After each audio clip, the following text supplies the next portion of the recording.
Salam əziz İntibah TV izləyiciləri. Bəli, müasir Azərbaycan, İran, Ermənistan, Gürcüstan, Dağıstan, Çeçenistan, Əfqanistan, Bəhreyn, Türkmənistan və Özbəkistanın bütövlükdə Pakistan, İraq, Türkiyə, Şimali Hindistan, Omanın isə bir hissəsini əhatə edən imperiyanın hökmdarı Nadir Şah Əfşar haqqında danışacağıq. Bəzi tarixçilər onu Şərqin son Fatihi adlandırırlar. Bu isə təsadüfi deyil. Çünki 18-ci əsrdə onun həyata keçirdiyi hərbi yürüşlər, qazandığı qələbələr və qurduğu imperiya dövrünün ən qüdrətli hökmdarlarından birinə çevrilmişdi. Səfəvilər dövləti ciddi böhran yaşayırdı. Xarici hücumlar, daxili qarşıdurmalar və zəif idarəçilik dövləti sarsıtmışdı. Məhz belə bir zamanda Nadir Şah hərbi islahatları ilə ön plana çıxdı və qısa müddətdə ölkənin əsas hərbi liderinə çevrildi. O əvvəlcə ölkədən xarici qüvvələr çıxartdı. Sonra isə itirilmiş torpaqların böyük hissəsini geri aldı.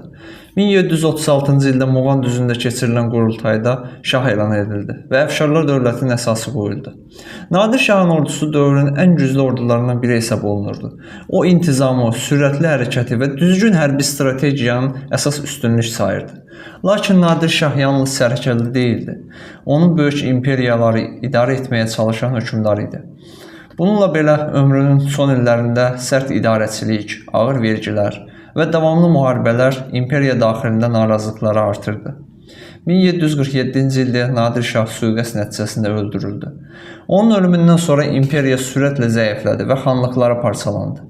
Bu hadisə tarixdə mühüm bir dərs verir.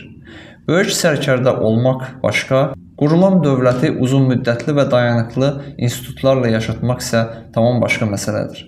Hərbi qələbələr dövlət quruculuğunun vacib hissəsidir, lakin tək başına kifayət etmir. Məhz buna görə tarix Nadir Şahı həm böyük fatih, həm də üzərinə çox düşünülən bir hökmdar kimi xatırlayır. Sonda isə bir fikri qeyd etmək istəyirəm. Tarixi şəxsiyyətlərə yalnız hisslərlə deyil, faktlarla yanaşmaq lazımdır. Nadir Şah Əfşar 18-ci əsrin ən güclü sərkərdələrindən biri idi və onun hərbi istedadı dünya tarixində xüsusi yer tutur. Eyni zamanda onun hakimiyyəti göstərir ki, dövlətin davamlı gücü yalnız qələbələrdən deyil, güclü idarəçilikdən, sabit institutlardan və xalqın dəstəyindən asılıdır.